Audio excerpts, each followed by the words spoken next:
So hi guys, welcome back to channel Trupti Sonar.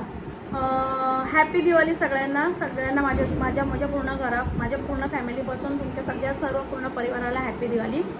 So माझं इकडे live बोलते sorry.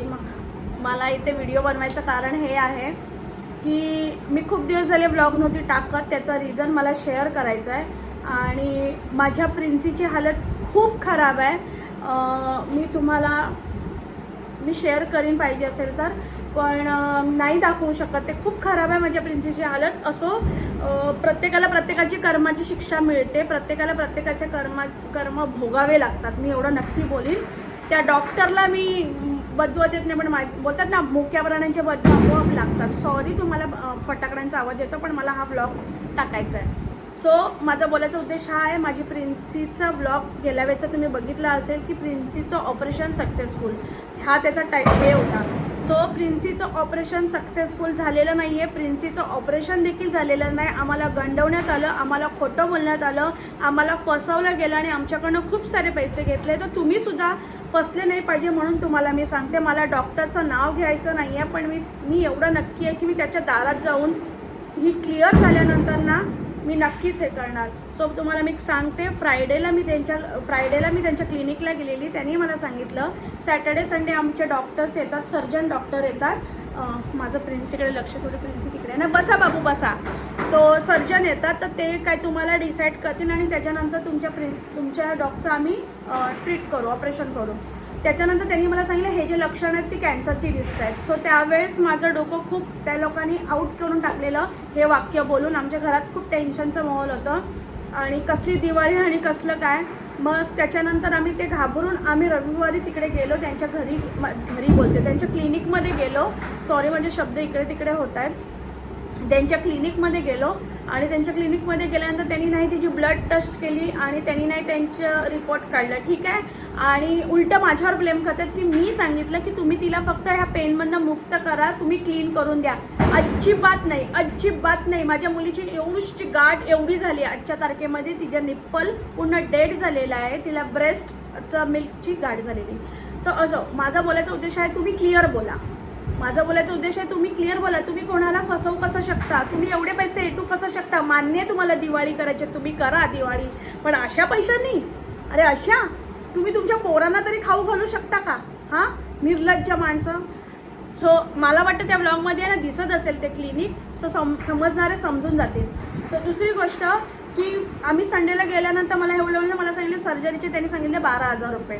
तुम्हाला खोटं नाही बोलणार, तेवढे मी घेऊन नव्हती गेलेली. बिकॉज मला फ्रायडेला सांगितलेलं 6,000मध्ये सर्जरी होऊन जाईल. मी बोलले ठीक आहे. त्याच्यानंतर सगळं झाल्यानंतर मला बोलतात की नाही असं होणार तसं होणार, बाकीचे निप्पल काढायला लागणार नाही. मला घाबरवून टाकलं. बेसिकली हेच सांगते, मला घाबरवून टाकलं. त्याच्यानंतर मला येऊन सांगतात की त्या 12,000मध्ये तुमच्या डॉगची पिशवी काढावी लागणार, ते नाही आहे, तर ते 6,000 वेगळे. ठीक आहे. त्याच्यानंतर मग मी त्यांना बोलली की म्हणलं मी डिसिजन घेण्याच्या खूप पार होती. बिकॉज ऑफ त्यांनी मला एवढं घाबरवून टाकलेलं. त्याच्यानंतर मग मी काही डिसिजन न घेता मी त्यांना बोलली मी एवढेच पैसे आणले आहेत, तर मी आता काय करू? सो त्यांनी मला सांगितलं की एक काम करा, तुम्ही मला डिसेंबरपर्यंत 3,000 रुपये देऊन क्लिअर करा.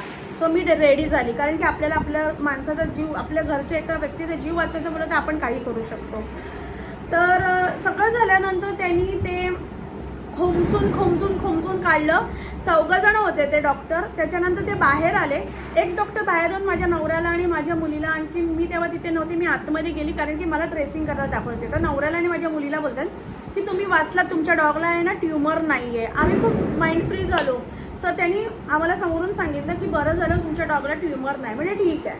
त्याच्यानंतर त्यांनी सांगितलं 15 दिवस तुम्ही फक्त एक दिवस आड करून सर्जरी करायला या, ती परफेक्ट ओके होईल. म्हटलं ओके. त्याच्यानंतर आम्ही 2 आठवडे कंटिन्यू तिच्याकडे सर्जरीला गेलो, ड्रेसिंगला गेलो. ड्रेसिंग केल्यानंतर तिकडचा एक म्हातारा आहे जो ड्रेसिंग करतोय. ऑपरेशन करणारे वेगळे, हिला ऑपरेट करणारे डॉक्टर वेगळे आणि ड्रेसिंग करणारे लोक वेगळे. आम्ही तिकडे पण काही ऑब्जेक्शन नाही घेतलं. मी कंटिन्यू एक दिवस आड करून गेल्यानंतर मला एंडिंगला 2 आठवड्यानंतर फ्रायडेला, सोमवारी मला सांगतो की तिला कॅन्सर आहे. तुम्ही घाबरू नका, मी तुम्हाला फ्रायडेला सांगणार होतो, पण एक सांगतो तिला कॅन्सर आहे. आणि मला फोन आल्यानंतर मला काही सुचेच ना. सॉरी, माझं हे भरलेलं फोन. सो माझे हातपाय गळून गेले, माझं डोकं काही चालत नव्हतं. मग मी कसं बसं करून मी तिकडे एक दुसरा प्रायव्हेट डॉक्टर आहे, नाही माझ्या मित्रांनी, ती सुद्धा मोठी गोष्ट, ती सुद्धा तुम्हाला सांगेन. मित्रांनी एक घोड्याचा डॉक्टर हा, त्याच्याशी वार्ता केली. त्यांनी बघितल्यानंतर ते पण बोलायला लागले की ते बोलले मी फक्त बघून सांगते, जोपर्यंत टेस्ट नाही करणार तोपर्यंत कळणार नाही. तर मी बोलले ठीक आहे. मग आम्ही त्यांना म्हणलं द्या. आणि मग आम्ही त्या डॉक्टरकडे गेलो. त्या निशित गोखरन म्हणून त्यांचं क्लिनिक आहे. तर त्या डॉक्टरकडे गेल्यानंतर तिने पण मला हे सांगितलं की बापरे, हे पहिली गोष्ट हे काय केलं आहेस. ती बघून आश्चर्य झाली. तिने विचारलं तू कुठल्या डॉक्टरने ट्रीट केलं. तर तिला मी सांगितलं हे क्लिनिकमध्ये केलं. तिने मला लिटरली सांगितलं तिथे एकही डॉक्टर नाही आहे, तिथे फक्त कंपाऊंडर आहेत. कंपाऊंडरनी मिळून ते शॉप रेंटवरती घेतलेले चालवत आहे. सो तिला मी सांगितलं मला ते माहिती नाही, आता तुम्ही हिला बरं करून द्या, मी खूप टेन्शन. आणि त्या लोकांनी ती जखम तिची क्लीन करून फाडली आणि ती जखम ओपन करून ठेवली. माझ्या प्रिन्सीची जखम ओपन करून ठेवली. आमच्या बाजूमध्ये आलेले दिवाळीचं ते फराळ केलं. सो त्याच्यानंतर मग ती मला बोलली की तू पहिली रिपोर्ट दे. मी रिपोर्ट काढलेच नाही. त्या लोकांनी डायरेक्ट करून टाकलं. आणि आम्ही ते सुदबूतमध्ये नव्हतो की आम्ही रिपोर्ट काढायला दिले नाही. आम्हाला त्यांनी असं घाबरून टाकलं की करा तुम्ही, ठीक आहे. रिपोर्ट नाही दिलं काही नाही. म्हटलं ती मॅडम बोलली एक काम कर, आपण तिचे रिपोर्ट काढूया, तिचं अल्ट्रासाऊंड करूया आणि तिचा ब्लड चेकअप करूया, त्याच्यानंतर ते आपण ऑपरेशन डिसाईड करूया. मला ठीक आहे चालेल. तुम्ही बिलीव्ह कराल गाय, माझ्या पोरीचे सगळे रिपोर्ट नॉर्मल आलेत. माझ्या प्रिन्सीचे सगळे रिपोर्ट नॉर्मल आलेत. आणि माझ्या प्रिन्सीला कॅन्सर नाही आहे ना. हा ना तुला दाखवते. आणि माझ्या प्रिन्सीला कॅन्सर नाही आहे. सो स्वामींची ही कृपा आहे. आणि आत्ता तिचा फक्त मिल्क गाठ आहे, ती आम्ही काढणार आहे. सो उद्या ऑपरेशन आहे प्रिन्सीचं. मी आज व्लॉग यासाठी अपलोड करणार आहे की प्लीज माझ्या प्रिन्सीचं ऑपरेशन हे सक्सेस होऊ दे. आणि होणार, कारण की ज्या डॉक्टरकडे मी चालली आहे ना ते डॉक्टर खूप छान आहेत. सो जमलं तर उद्या मी व्लॉग बनवीन. सो उद्या मी 10 वाजता प्रिन्सीचं ऑपरेशन आहे. तुम्ही सगळेजण प्रेयर करा, ऑपरेशन सक्सेस होऊ द्या. ऑपरेशन झाल्यानंतर प्रिन्सीला घरी येणार, मग आपल्या ॲज युजल नॉर्मल व्लॉग चालू करूया. पण एवढं नक्की सांगेन की सगळेच डॉक्टर ट्रस्ट करू नका. मी प्रायव्हेट समजूनच गेलेली. आणि अजूनही तुम्हाला गोष्टी सांगेन, पण मी तुम्हाला आता प्रिन्सीची हालत दाखवते काय आहे. ज्याला जमते त्यांनीच बघा.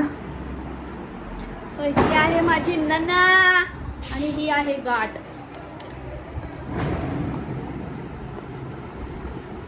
सो ही प्लीज तुम्ही म्हणजे हे नका करू, खूप विचित्र गाठ आहे. आणि ही ओपन आहे, हां हे ओपन आहे हे सगळं. सो ही आहे माझी प्रिणू हॅपी दिवाळी. सो खूप स्ट्रॉंग आहे माझी प्रिणू. सगळं प्रॉब्लेम सॉल्व होणार. आणि बस प्रेयर करा. तुम्हाला भेटते उद्याच्या ब्लॉगमध्ये, बघूया आपण उद्या. माझी स्माईल ह्यासाठी की माझी प्रिन्सी उद्या बरी होणार आहे. आणि मी खूप रडली. आता नाही मला रडायचं. आत्ता माझ्या पोरीला मी बरं करणार आणि त्यांची तर मी वाट लावणार, एवढं नक्की. पण माझ्या प्रिन्सीला मी बरं करणार आहे. दुनिया माझ्या प्रिन्सीसाठी मी प्रेयर केले. खूप जणांनी माझ्या प्रिन्सीसाठी प्रेयर केले, त्यासाठी थँक्यू. खूप जणांनी मला खूप सपोर्ट केला, त्यासाठी थँक्यू. खूप जणांनी माझ्या प्रिन्सीला बघून खूप काय बोललं आहे. सो प्लीज माझ्या प्रिन्सीसाठी प्रेयर करा. मी सांगते माझ्या चॅनलला सबस्क्राईब करा. पण जर तुमच्याकडून हा ब्लॉग जात असेल तर प्लीज करा. आणि प्लीज कुठल्याच डॉक्टरवर ट्रस्ट करू नका. मी म्युन्सिपाल्टी म्हणून नाही म्हणून मी प्रायव्हेटमध्ये गेले. हे प्रायव्हेटमध्ये अशी लोक, अरे मी तर बोलेन माझ्या पोरीच्या पैशाने तुम्ही हराम पैसे खातात नाही, दिवाळी करतात, करा, मला काही फरक नाही पडत. पण एवढं नक्की आहे, प्रत्येकाला प्रत्येकाची कर्माची सजा मिळते. माझी पोरगी बस बरी होऊ दे, मला एवढंच पाहिजे. ठीक आहे, माझे पैसे खाल्ले ना, खाऊ दे माझ्याकडे. सो हा ब्लॉग मी इथेच संपवते कारण की जास्त लॉंग होतो आहे. सो प्लीज तुम्ही प्लीज माझ्या प्रिन्सीला तुम्ही प्रेयर करा. उद्या सगळं व्यवस्थित येईल. सो थँक्यू सो मच हे पण बघितल्याबद्दल. तुम्हाला बाकीचं अपडेट मी देईन. उद्या मला व्लॉग बनवायला जमला तर नक्की बनवीन. सगळ्यांना दीपावलीच्या हार्दिक शुभेच्छा. उद्या माझी लक्ष्मी परत बरी होऊन घरी येणार आहे. उद्या माझ्या पोरीचा बोलतात ना, मी आरती करीन, तिला खूप काय करीन. पण एवढं नक्की सांगेन, ज्यांनी पण माझ्या प्रिन्सीची ही हालत केली आहे ना, एवढं मोठं करून, एवढंच होतं, एवढं मोठं करून ठेवलं. ठीक आहे, ती एवढं सहन करते, खूप सहन करते. मला आता रडायचं नाही आहे, कारण की ती मला बघते तिकडनं आणि तिला मी रडलेलं कळतं, कारण की ती एक सेकंड पण आता मला सोडत नाही आहे. सो आत्तापर्यंत पण ब्लॉग बघितले होते, thank you so much. Please subscribe करा, लाईक करा आणि ब्लॉग आवडल्यास नक्की मला सांगा की तुझं ब्लॉग असे बनव तसे बनव, तर मी नक्की बनवेन. So bye.